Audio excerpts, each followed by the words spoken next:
श्री गणेशाय नमः। ओम श्री परमात्मने नमः। अग्नि पुराण 99वां अध्याय। सूर्य देव की स्थापना की विधि। भगवान शिव बोले, स्कंद, अब मैं सूर्य देव की प्रतिष्ठा का वर्णन करूंगा। पूर्ववत मंडप निर्माण और स्नान आदि कार्य का संपादन करके पूर्वोक्त विधि से विद्या तथा सांग सूर्य देव का आसन शय्या में न्यास करके त्रितत्व का, ईश्वर का और आकाश आदि 5 भूतों का न्यास करें। पूर्ववत शुद्धि आदि करके पिंडी का शोधन करें। फिर सदेश पद पर्यंत तत्व पंचक का न्यास करें। तदंतर सर्वतोमुखी शक्ति के साथ विधिवत स्थापना करके गुरु सूर्य संबंधी मंत्र बोलते हुए शक्त्यंत सूर्य का विधिवत स्थापन करें। श्री सूर्य देव का सामयंत अथवा पदांत नाम रखें, यथा विक्रमादित्य स्वामी तथा अथवा रामादित्य पाद इत्यादि सूर्य के मंत्र पहले बताए गए हैं। उन्हीं का स्थापन काल में भी साक्षात्कार प्रयोग करना चाहिए। इस प्रकार आदि अग्नि महापुराण में सूर्य प्रतिष्ठा विधि का वर्णन नामक 99वां अध्याय पूरा हुआ। 100वां अध्याय द्वार प्रतिष्ठा विधि। भगवान शंकर कहते हैं, स्कंद, अब मैं द्वारगत प्रतिष्ठा की विधि का वर्णन करूंगा। द्वार के अंगभूत उपकरणों का कसेले जल आदि से संस्कार करके उन्हें शैया पर रखें। द्वार के मूल, मध्य और अग्र भागों में आत्म तत्व, विद्या तत्व और शिव तत्व का न्यास करके सन्निरोधिनी मुद्रा द्वारा उनका निरोध करें। फिर तदनुरूप होम और जप करके द्वार के अधोभाग में अनंत देवता के मंत्र से वास्तु देवता की पूजा करें। वही रत्नादि पंचक स्थापित करके शांति होम करें। तत्पश्चात जौ, सरसों, बरहंटा, रिद्धि, औषधि विशेष, वृद्धि, औषधि विशेष, पीली सरसों, महातिल, गौमृत, गोपी चंदन, दर्द, हिडुंगल या सिंगरफ, नागेंद्र, नागकेसर, मोहिनी, त्रिपुरमाली या पोई, लक्ष्मणा, सफेद कटहरी, अमृता, गुरुची, गोरोचन या लाल कमल, अराघवद, अमलतास अथवा तथा ध्रुवा, इन औषधियों को मंदिर के नीचे नींव में डालें तथा इनकी पोटली बनाकर दरवाजे के ऊपर भाग में उसकी रक्षा के लिए बांध दें।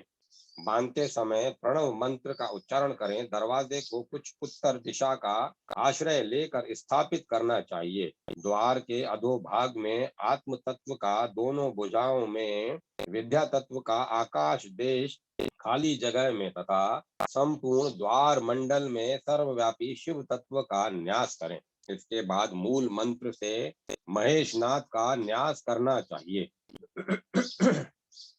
द्वार का आश्रय लेकर रहने वाले नंदी आदि द्वारपालों के लिए नमः पद से युक्त उनके नाम मंत्रों द्वारा 100 या 50 आहुतियां दें, अथवा शक्ति को तो इससे दूनी आहुतियां दें।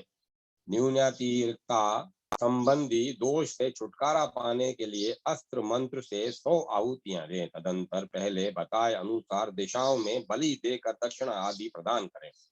इस प्रकार आदि अग्नि महापुराण में द्वार प्रतिष्ठा की विधि का वर्णन नामक 100वां अध्याय पूरा हुआ। 101वां अध्याय प्रसाद प्रतिष्ठा। भगवान शिव कहते हैं, स्कंद, अब मैं प्रसाद मंदिर की स्थापना का वर्णन करता हूँ। उसमें चैतन्य का संबंध दिखा रहा हूँ। जहाँ मंदिर के गुंबज की समाप्ति होती है, वहाँ पूर्व वेदी के मध्य भाग में आधार शक्ति का चिंतन करके प्रणव का मंत्र से कमल का न्यास करें। इसके ऊपर स्वर्ण आदि धातुओं में से किसी एक का बना हुआ कलश स्थापित करें। इसमें पंचगव्य, मधु और दूध पड़ा हुआ हो। रत्न आदि 5 वस्तुएं डाली गई हों, कलश पर गंध का लेप हुआ हो, वह वस्त्र से आवृत हो तथा उसे सुगंधित पुष्पों से सुवासित किया गया हो। इस कलश में मुख में इस कलश के मुख में आम आदि 5 वृक्षों के पल्लव डाले गए हों। हृदय मंत्र से हृदय कमल की भावना करके उस कलश को वहां स्थापित करना चाहिए। तदंतर गुरु पूरक प्राणायाम के द्वारा श्वास को भीतर लेकर शरीर के द्वारा सकलीकरण क्रिया का संपादन करके स्व संबंधी मंत्र से कुंभक प्राणायाम द्वारा प्राण वायु को भीतर अवरुद्ध करें। फिर भगवान शंकर की आज्ञा से सर्वात्मा से अभिन्न आत्मा जीव चैतन्य को जगावें। तत्पश्चात रेचक प्राणायाम द्वारा द्वादशांत स्थान से प्रज्वलित अग्निकंठ के समान जीव चैतन्य को लेकर कलश के भीतर स्थापित करें और उसमें आतिवाहिक शरीर का न्यास करके उसके गुणों के बोधक काल आदि का एवं ईश्वर सहित पृथ्वी पर्यंत तत्व समुदाय का भी उसमें न्यास निवेश करें। इसके बाद उक्त कलश में 10 नाड़ियों, 10 प्राणों, 5 ज्ञानेन्द्रिया, 5 कर्मेंद्रिया तथा मन, बुद्धि और अहंकार, इन 13 इंद्रियों तथा उनके अधिपतियों की भी उस कलश में स्थापना करके प्रणव आदि नाम मंत्रों से उनका पूजन करें। अपने अपने कार्य के कारक रूप से जो माया पाश के नियामक हैं, उनका प्रेरक विधेश्वरों विघेश्वरों का तथा सर्वव्यापी शिव का भी अपने अपने मंत्र द्वारा वहां न्यास और पूजन करें। समस्त अंगों का भी न्यास करके अवरोधनी मुद्रा द्वारा उन सब का निरोध करें अथवा स्वर्ण आदि धातुओं द्वारा निर्मित पुरुष की आकृति जो ठीक मानव शरीर के तुल्य हो लेकर उसे पूर्वत पंचगव्य एवं कसेले जल आदि से संस्कृत शुद्ध करें। फिर उसे शैया पर आसीन करके उमापति रुद्रदेव का ध्यान करते हुए शिव मंदिर से उसे उस पुरुष शरीर में व्यापक रूप से उन्हीं का न्यास करें। उनके सन्निधान के लिए होम, प्रोषण, स्पर्श और एवं जप करें। सन्निधापन तथा रोधक आदि सारा कार्य भागत्रय विभाग पूर्वक करें। इस प्रकार प्रकृति पर्यंत न्यास सारा विधान पूर्ण करके उस पुरुष को पूर्वोक्त कलश में स्थापित कर दें। इस प्रकार आदि अग्नि महापुराण में प्रसाद प्रतिष्ठा की विधि का वर्णन नामक 101वां अध्याय पूरा करें। 102वां अध्याय ध्वजारोहण। भगवान शंकर कहते हैं, स्कंद देव मंदिर में शिखर, ध्वज, दंड एवं ध्वज की प्रतिष्ठा जिस प्रकार बताई गई है उसका तुमसे वर्णन करता हूँ। शिखर के आधे भाग में शूल का प्रवेश हो अथवा संपूर्ण शूल के आधे भाग का शिखर में प्रवेश कराकर प्रतिष्ठा करनी चाहिए। ईंटों के बने हुए मंदिर में लकड़ी का शूल होना चाहिए और प्रस्तर निर्मित मंदिर में प्रस्तर का, विष्णु आदि के मंदिर में कलश को चक्र से संयुक्त करना चाहिए। वह कलश देव मूर्ति की माप के अनुरूप ही होना चाहिए। कलश आदि यदि त्रिशूल से युक्त हो तो अग्रशूल या अग्रचूर्ण नाम से प्रसिद्ध होता है। यदि उसके मस्तक भाग में शिवलिंग हो तो उसे ईश शूल कहते हैं अथवा शिरोभाग में बिजोरे नींबू की आकृति से युक्त होने पर भी उसका यही नाम है। शिव शास्त्रों में वैसे शूल का वर्णन मिलता है जिसकी ऊंचाई जंगा वेदी के बराबर अथवा जंगा वेदी के आधे माप की हो, वह चित्रध्वज कहा गया है अथवा उसका मान दंड के बराबर या अपनी इच्छा के अनुसार रखें। जो पीठ को आविष्टित कर ले वह महाध्वज कहा गया है। 14, 9 अथवा 6 हाथों के माप का दंड क्रमशः उत्तम, मध्यम और अधम माना गया है। यह विद्वान पुरुषों द्वारा जानने के योग्य है। ध्वज का दंड बांस का अथवा सूखे साखू आदि का हो तो संपूर्ण कामनाओं को देने वाला होता है। वह ध्वज आरोपण करते समय यदि टूट जाए तो राजा अथवा यजमान के लिए अनिष्ट कारक होता है, ऐसा जानना चाहिए। उस दशा में बहुरूप मंत्र द्वारा पूर्वत शांति करें। द्वारपाल आदि का पूजन तथा मंत्रों का तर्पण करके ध्वज और उसके दंड को अस्त्र मंत्र से नहलावें। गुरु इसी मंत्र से ध्वज का पोषण करके मिट्टी तथा कसेले जल आदि से मंदिर को भी स्नान करावे। चूलक ध्वज के ऊपरी भाग में गंधादि का लेप करके उसे वस्त्र से आच्छादित करें। फिर पूर्वत उसे शैया पर रखकर उसमें लिंग की भांति न्यास करना चाहिए। परंतु चूलक में ज्ञान शक्ति और क्रिया शक्ति का न्यास न करें। वहां विशेषार्थ बोधि का चतुर्थी भी वांछित नहीं है और न उसके लिए कुंभ या कुंड की भी कल्पना आवश्यक है। दंड में आत्म तत्व का, विद्या तत्व का तथा सघो जात आदि 5 मुखों का न्यास करें। फिर ध्वज में शिव तत्व का न्यास करें। वहां निष्कल शिव का न्यास करके हृदय आदि अंगों की पूजा करें। तदंतर मंत्रज्ञ गुरु ध्वज और ध्वजाग्र भाग में सन्निधिकरण के लिए फणंत संहिता मंत्रों द्वारा प्रत्येक भाग में होम करें। किसी और प्रकार से भी कहीं जो ध्वज संस्कार किया गया है वह भी इस प्रकार अस्त्र याग करके ही करना चाहिए। ये सब बातें मनीषी पुरुषों ने करके दिखाई हैं। मंदिर को नहलाकर पुष्पहार और वस्त्र आदि से विभूषित करके जंगा वेदी के ऊपरी भाग में त्रितत्व आदि का न्यास, होम आदि का विधान और शिव का पूर्वत विधान करके उनके सर्व तत्व में व्यापक स्वरूप का ध्यान करते हुए व्यापक न्यास करें। भगवान शिव के चरणाविंद में अनंत एवं काल रुद्र की भावना करके पीठ में कुष्मांड, हाटक, पाताल तथा नरकों की भावना करें। तदंतर भुवनों, लोकपालों तथा शतरुद्रादि से घिरे हुए इस ब्रह्मांड का ध्यान करके जंगा वेदी में स्थापित करें। पृथ्वी, जल, तेज, वायु, आकाश रूप पंचाष्टक सर्वाभरण संज्ञक बुद्धि योगाष्टक प्रलय पर्यंत रहने वाला त्रिगुण तटस्थ पुरुष और वाम सिंह, इन सब का भी जंगा वेदी में चिंतन करें।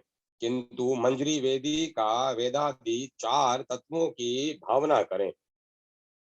कंठ में माया और रुद्र का, कमल सार में विद्याओं का तथा कलश में ईश्वर, बिंदु और विघेश्वर का चिंतन करें। चंद्रार्थ स्वरूप शूल में जटा जूट की भावना करें। उसी शूल में त्रिविध शक्तियों की तथा दंड में नाभि की भावना करके ध्वज में कुंडलिनी शक्ति का चिंतन करें। इस प्रकार मंदिर के अवयवों में विभिन्न तत्वों की भावना करनी चाहिए। जगती से धाम, प्रसाद और मंदिर का तथा पिंडिका से लिंग का संधान करके शेष सारा विधान यहाँ भी पूर्वत करना चाहिए। इसके बाद गुरु वागों में के मंगलमय घोष तथा वेद ध्वनि के साथ मूर्तिधरों सहित शिव रूप मूल वाले ध्वज दंड को उठाकर जहाँ मंत्रोच्चारण पूर्वक शक्ति में कमल का न्यास हुआ है तथा रत्नादि पंचक का भी न्यास हो गया है, वहां आधार भूमि में उसे स्थापित कर दें। जब प्रसाद शिखर पर ध्वज लग जाए तब यजमान अपने मित्रों और बंधुओं आदि के साथ मंदिर की परिक्रमा करके अभिष्ट फल का भागी होता है। गुरु को चाहिए कि वह अस्त्र आदि के साथ पाशुपत का चीर काल तक चिंतन करते हुए उन सब के शस्त्र युक्त अधिपतियों को मंदिर की रक्षा के लिए निवेदन करें। न्यूनता आदि दोष की शांति के लिए होम, दान और दिग्बलि करके यजमान गुरु को दक्षिणा दें। ऐसा करके वह दिव्य धाम में जाता है। प्रतिमा, लिंग और वेदी के जितने परमाणु होते हैं, उतने सहस्त्र युगों तक मंदिर का निर्माण एवं प्रतिष्ठा करने वाला यजमान दिव्य लोक में उत्तम भोग भोगता है। यही उसका प्राप्त व्यय फल है। इस प्रकार आदि अग्नि महापुराण में ध्वजारोपण आदि विधि का वर्णन नामक 102वां अध्याय पूरा हुआ। 103वां अध्याय शिवलिंग आदि के जीर्णोद्धार की विधि। भगवान शिव कहते हैं, स्कंद, जीर्ण आदि लिंगों के विधिवत उद्धार का प्रकार बता रहा हूँ। जिसका चिन्ह मिट गया हो, जो टूट फूट गया हो, मेल आदि से स्थूल हो गया हो, वज्र से आहत हुआ हो, संपुटित बंद हो, फट गया हो, जिसका अंग भंग हो गया हो, तथा जो इसी तरह के अन्य विकारों से ग्रस्त हो, ऐसे दूषित लिंगों की पिंडी और वृषभ का तत्काल त्याग कर देना चाहिए।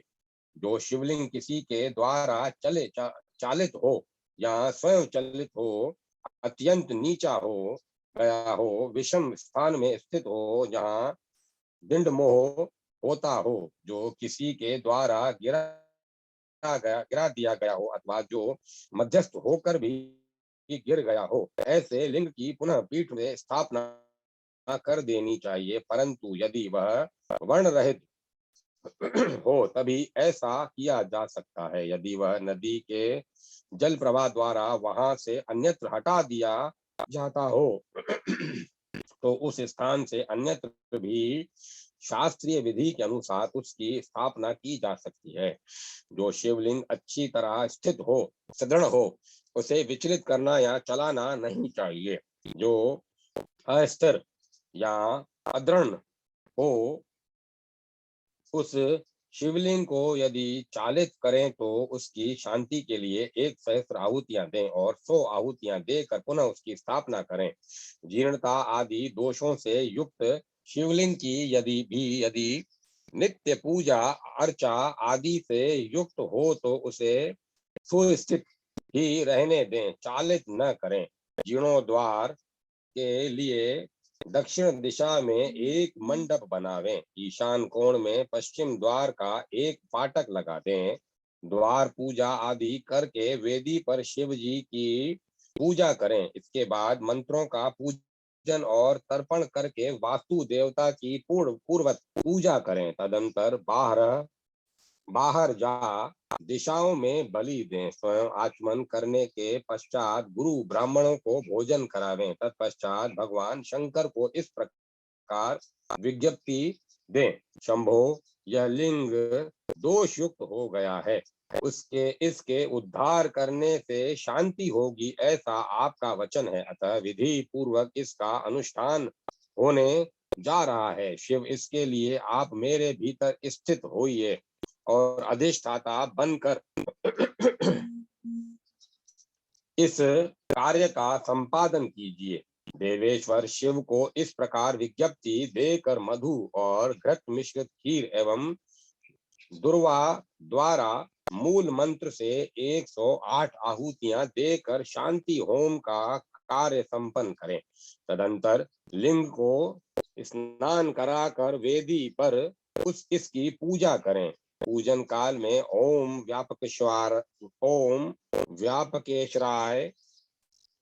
व्यापकेश्वराय शिवाय नमः इस मंत्र का उच्चारण करके करें।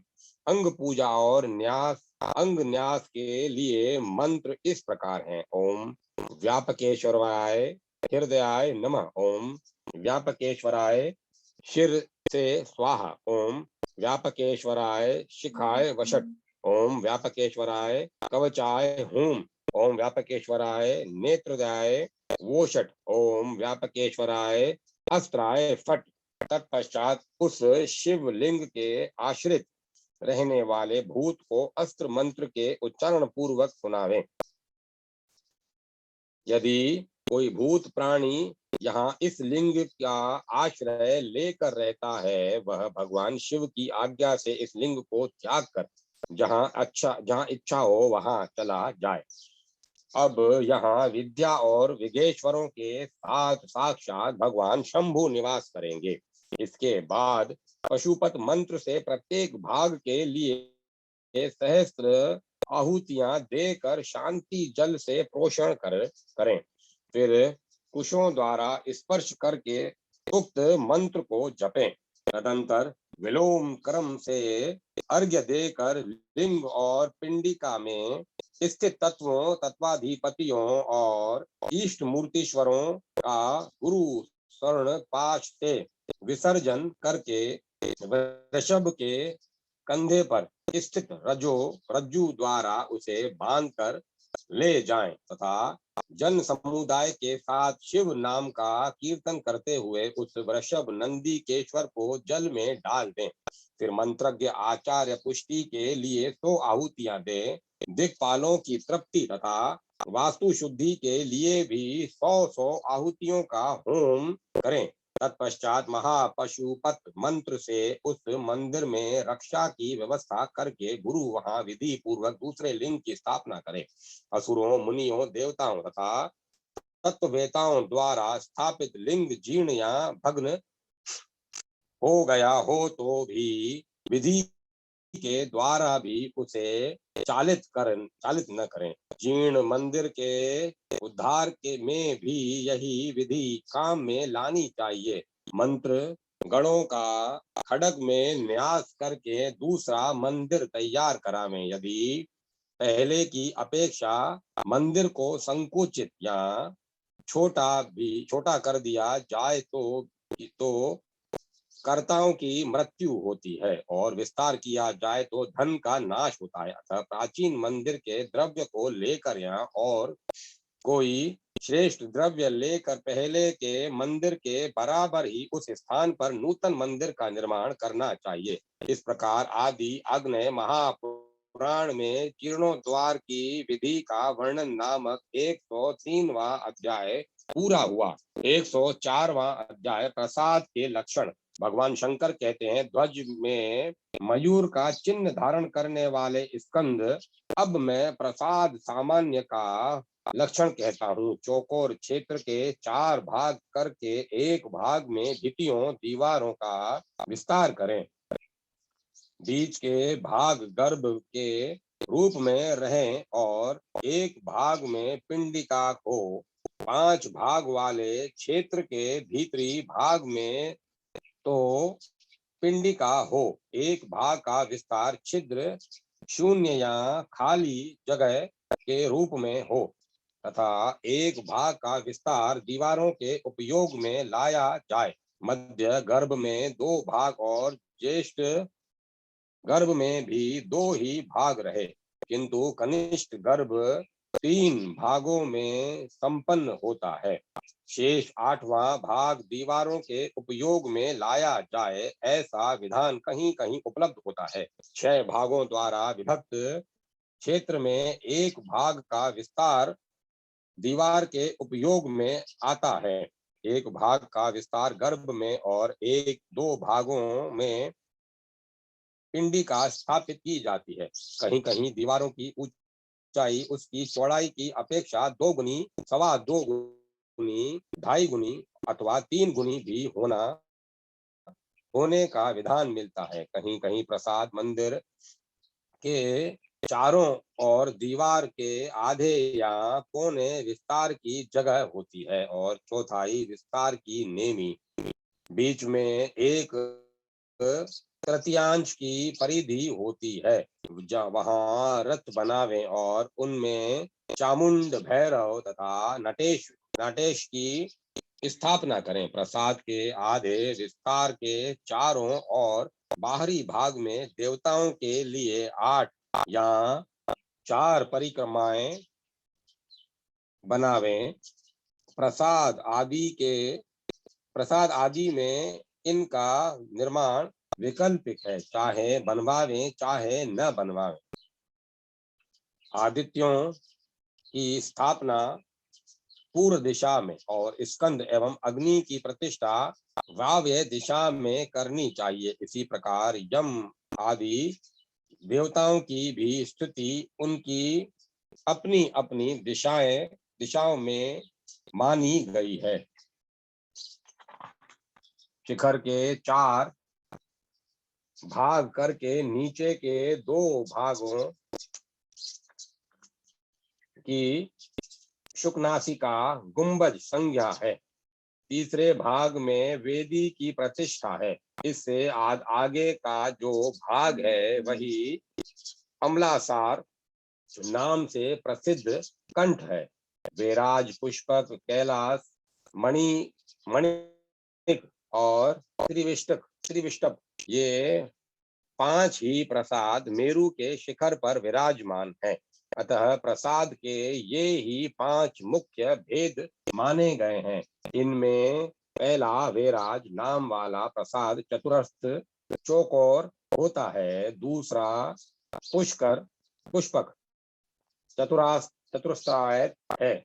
तीसरा कैलाश वृत्ताकार है। चौथा मणिक वृत्तयत है तथा पांचवा त्रिविष्टप अष्टकोणाकार है। इनमें से प्रत्येक के 9 भेद होने के कारण कुल मिलाकर 45 भेद हैं। पहला प्रसाद मेरु, दूसरा मंदर, तीसरा विमान, चौथा भद्र, पांचवा सर्वतोभद्र, छठा रुचक, सातवां नंदक अथवा नंदन, आठवां वर्धमान नंदी अर्थात नंदीवर्धन और नवा श्रीवत्स। ये 9 प्रसाद वैराज के कुल में प्रकट हुए हैं। वल्लभी, ग्रहराज, शालाग्रह, मंदिर, विशाल, चमस, ब्रह्म मंदिर, भुवन, प्रभव और शिविका वेशम ये 9 प्रसाद पुष्पक से प्रकट हुए हैं। वलय, धुंदुभि, पद्म, महापद्म, वर्धनी, वणिश, शंख, कलश और खवर्ष ये 9 वृत्ताकार प्रसाद कैलाश रूप कुल में उत्पन्न हुए हैं। गज, वृषभ, हंस, गुरुत्मान, ऋष्यनायक, भूषण, भूधर, श्रीजय तथा पृथ्वीधर ये 9 वृत्तायात प्रसाद मणिक नामक मुख्य प्रसाद से प्रकट हुए हैं। वज्र, चक्र, स्वास्तिक, वज्रास्वास्तिक अथवा वज्रहस्तक, चित्र, स्वस्तिक, खड़क, गदा, श्रीकंठ और विजय ये 9 प्रसाद त्रिविष्टिक से प्रकट हुए हैं। ये नगरों की भी संज्ञाएं हैं। ये ही लाट आदि की भी संज्ञा है। शिखर की जो ग्रीवा या कंठ है उसके आधे भाग के बराबर ऊंचा चुल चोटी हो। उसकी मोटाई कंठ के तृतीयांश के बराबर हो। वेदी के 10 भाग करके 5 भागों द्वारा स्कंद का विस्तार करना चाहिए। 3 भागों द्वारा कंठ और 4 भागों द्वारा उसके अंड या प्रचंड बनाना चाहिए। पूर्वादि दिशाओं में ही द्वार रखने चाहिए। कोणों में कदापि नहीं। पिंडी का विस्तार कोण तक जाना चाहिए। मध्यम भाग तक उसकी समाप्ति हो, ऐसा विधान है। कहीं कहीं द्वारों की ऊंचाई गर्भ के चौथे या 5वें भाग से दूनी रखनी चाहिए अथवा इस विषय को अन्य प्रकार से भी बताया जाता है। 160 अंगुल की ऊंचाई से लेकर 10 अंगुल घटाते हुए जो 4 द्वार बनते हैं वे उत्तम माने गए हैं। 120, 110 और 100 अंगुल ऊंचे द्वार मध्यम श्रेणी के अंतर्गत हैं और तथा इससे कम 90, 80 और 70 अंगुल ऊंचे द्वार कनिष्ठ कोटि के बताए गए हैं। द्वार की जितनी ऊंचाई हो उससे आधी उसकी चौड़ाई होनी चाहिए। ऊंचाई उक्त माप से 3, 4, 8 यहाँ 5 उंगल की भी हो तो शुभ है। ऊंचाई से 1/4 विस्तार होना चाहिए। दरवाजे की शिखाओं भुजाओं का अथवा उन सब की ही चौड़ाई द्वार की चौड़ाई से आधी होनी चाहिए, ऐसा बताया गया है। 305 3 5 7 तथा 9 शाखाओं द्वारा निर्मित द्वार अभिष्ट फल को देने वाला है। नीचे की जो शाखा है उसके 1/4 भाग में 2 द्वारपालों की स्थापना करें। शेष शाखाओं को स्त्री पुरुषों के जोड़े की आकृतियों से विभूषित करें। द्वार के ठीक सामने खंबा पड़े तो स्तंभ वेद नामक दोष पर होता है। इससे गृह स्वामी को दासता प्राप्त होती है। वृक्ष से वेद हो तो ऐश्वर्य का नाश होता है। कूप से वेद हो तो भय की प्राप्ति होती है और क्षेत्र से वेद होने पर धन की हानि होती है। प्रसाद गृह और शाला आदि के मार्गों से द्वारों के विद होने पर बंधन प्राप्त होता है। सभा से वेद प्राप्त होने पर दरिद्रता होती है तथा वर्ण से वेद हो तो निराकरण तिरस्कार प्राप्त होता है। अलूखल से वेद हो तो दारिद्र्य, शिला से वेद हो तो शत्रुता और छाया से वेद हो तो निर्धनता प्राप्त होती है। इन सब का छेदन अथवा उत्पाटन हो जाने से वेद दोष नहीं लगता है।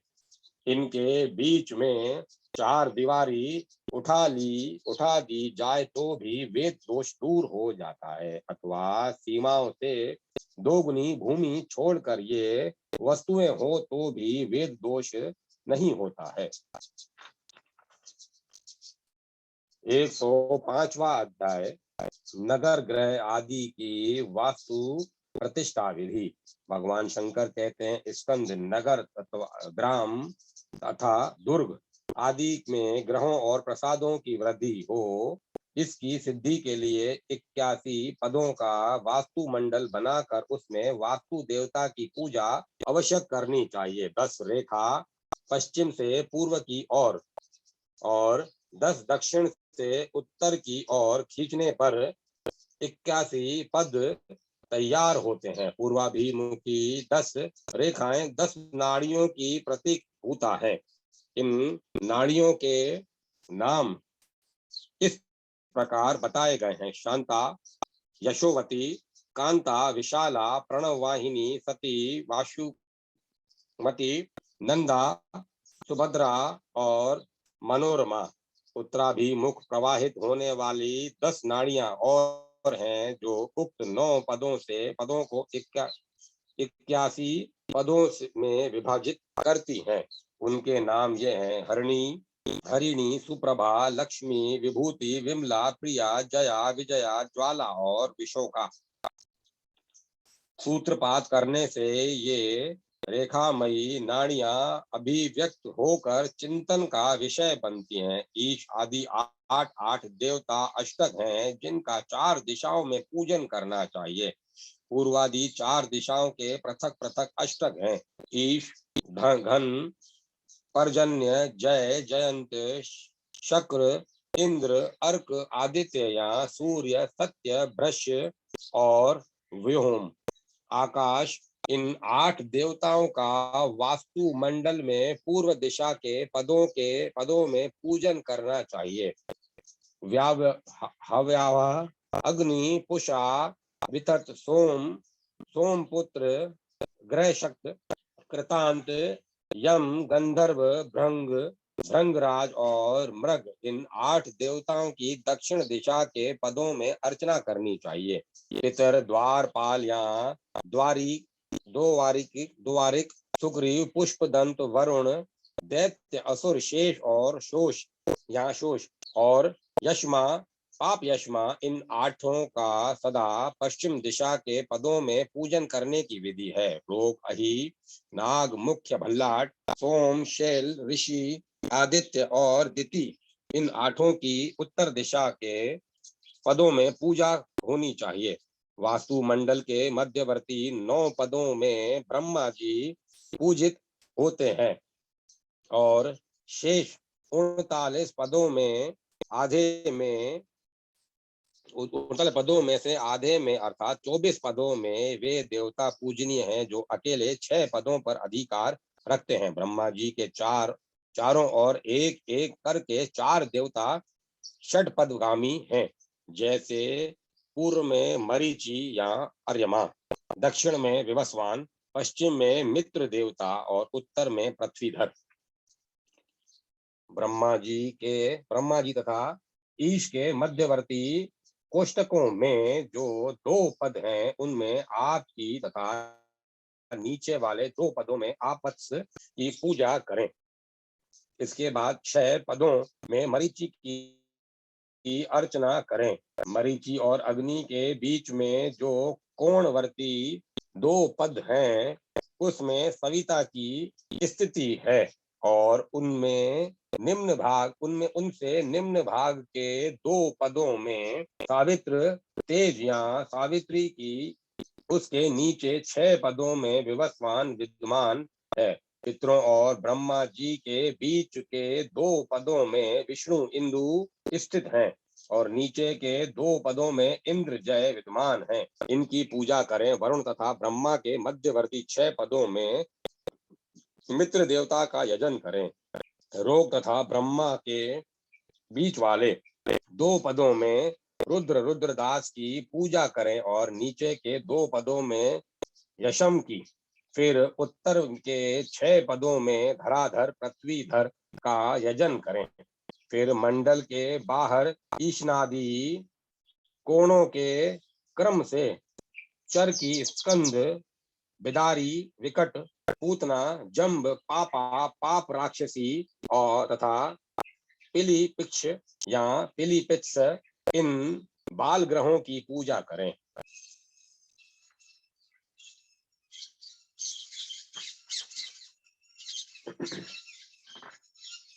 यह 81 पदों से युक्त वास्तु चक्र, यह 81 पदों वाले वास्तु चक्र का वर्णन हुआ। एक शतपद मंडप ही होता है, उसमें भी पूर्वत देवताओं की पूजा का विधान है। शतपद चक्र के मध्यवर्ती 16 पदों में ब्रह्मा जी की पूजा करनी चाहिए। ब्रह्मा जी के पूर्व आदि 4 दिशाओं में स्थित मरीचि, विवस्वान, मित्र और पृथ्वीधर की 10-10 पदों में पूजा का विधान है। अन्य जो ईशान आदि कोणों में स्थित देवता हैं, जैसे दैत्यों की माता दिति और ईश, अग्नि तथा मृग, उषा और पितृ तथा पापयश्मा और अनिल, रोग, ये सब के सब 1.5 पद से अवस्थित हैं। स्कंद, अब मैं यज्ञ आदि के लिए मंडप होता है उसका संक्षेप से तथा क्रमशः वर्णन करूंगा। 30 हाथ लंबा और 28 हाथ चौड़ा मंडप शिव का आश्रय है। लंबाई और चौड़ाई दोनों के 11-11 हाथ घटा देने पर 19 हाथ लंबा और 17 हाथ चौड़ा मंडप शिव संज्ञक होता है। 22 हाथ लंबा और 19 हाथ चौड़ा अथवा 18 हाथ लंबा तथा 15 हाथ चौड़ा मंडप हो तो वह सावित्र संज्ञा वाला कहा गया है। अन्य ग्रहों का विस्तार वांशिक आंशिक होता है। दीवार की जो मोटी उपजंग कुर्सी होती है उसकी ऊंचाई से दीवार की ऊंचाई तिगुनी होनी चाहिए। दीवार के लिए जो सुत से मान निश्चित किया गया है उसके बराबर ही उसके सामने भूमि सहन होनी चाहिए। यह विधि के भेद से अनेक भेद वाली होती है। भद्र नामक प्रसाद में विधियों के समान ही द्वार विधि होती है। केवल विधि का अग्रभाग द्वार विधि में नहीं होता। श्री जय नामक प्रसाद में जो द्वार विधि होती है उसमें विधि का पुष्ट भाग नहीं होता। विधि के पार्श्व भागों को द्वार विधि में कम कर दिया जाए तो उससे उपलक्षित प्रसाद की भी भद्र संज्ञा की होती है। गर्भ के विस्तार की भी भांति विधि का भी विस्तार होता है। कहीं कहीं उसके आधे या चौथाई भाग के बराबर भी होता है। विधि के आधे मान से उपविधि आदि का निर्माण करना चाहिए। वह 1, 2 या 3 पुरों से युक्त होता है। अब अन्य साधारण ग्रहों के विषय में बताया जाता है। ग्रह का वैसा स्वरूप है तो वह सब की समस्त कामनाओं को पूर्ण करने वाला होता है। वह क्रमशः 1, 2, 3, 4 और 8 शालाओं से युक्त होता है। एक शाला वाले ग्रह की शाला दक्षिण भाग में बनती है और उसका दरवाजा उत्तर की ओर होता है। यदि 2 शालाएं बनानी हो तो पश्चिम और पूर्व में बनवाएं और उनका द्वार आमने सामने पूर्व पश्चिम की ओर रखें। 4 शालाओं वाला ग्रह 4 द्वारों और अलिंदों से युक्त होने के कारण सर्वतोमुख होता है। वह ग्रह स्वामी के लिए कल्याणकारी है।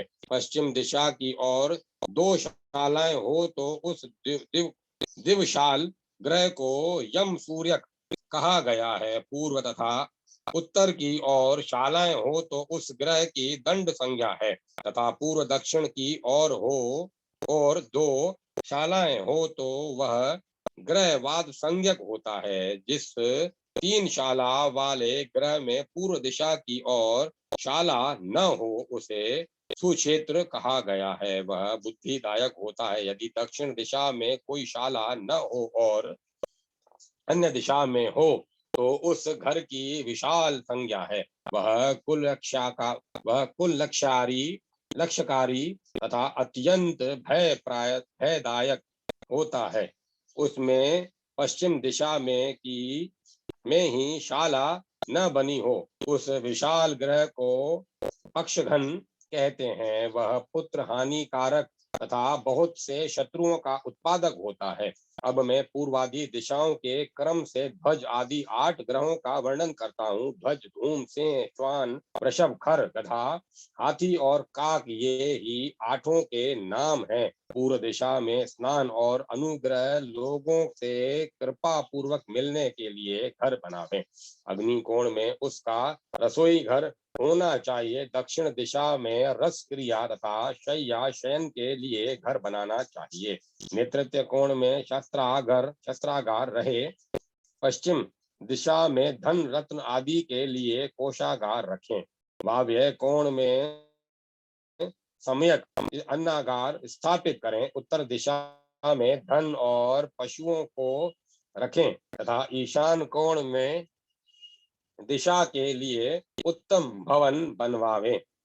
ग्रह स्वामी के हाथ से नापे हुए ग्रह का जो पिंड है उसकी लंबाई चौड़ाई के हस्तमान को तिगुना करके उसमें 8 से भाग दें। उस भाग का जो शेष हो तदनुसार वह ध्वज आदि आय स्थित होता है। उसी से ध्वज आदि काकांत आय का ज्ञान होता है। 2, 3, 4, 6, 7 और 8 शेष बचे तो उसके अनुसार शुभाशुभ फल हो। यदि मध्य 5वें और अंतिम काक में ग्रह की स्थिति हुई हो तो वह ग्रह सर्वनाशकारी होता है। इसीलिए 8 भागों को छोड़कर नवम भाग में बना हुआ ग्रह शुभ कारक होता है। उस नवम भाग में ही मंडप उत्तम माना गया है। उसकी लंबाई चौड़ाई बराबर रहे अथवा चौड़ाई से लंबाई 2 गुनी रहे।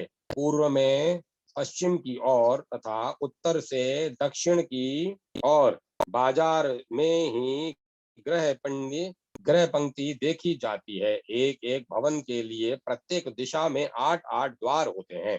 इन 8 द्वारों के क्रमशः फल भी पृथक पृथक कहे जाते हैं। भय नारी की चपलता, जय, वृद्धि, प्रताप, धर्म, कलह तथा दृढ़ता ये पूर्ववर्ती 8 द्वारों के अवशाम्भी फल हैं। दाह, दुख, सुहनान, धन नाश, मृत्यु, धन, शिल्प ज्ञान तथा पुत्र की प्राप्ति ये दक्षिण दिशा के 8 द्वारों के फल हैं। आयु, संन्यास, सत्य, धन, शांति, अर्थनाश, शोषण, भोग और संतान की प्राप्ति, ये पश्चिम द्वार के फल है। रोग, मद, आरती, मुख्यता, अर्थ, आयु, कुशता, कृष्टता और मान, ये क्रमशः उत्तर दिशा के द्वार के फल हैं। इस प्रकार आदि अग्नय महापुराण में नगर ग्रह आदि की वास्तु प्रतिष्ठा विधि का वर्णन नामक 105वां अध्याय पूरा हुआ।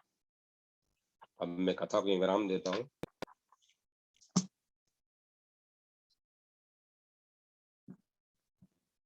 ओम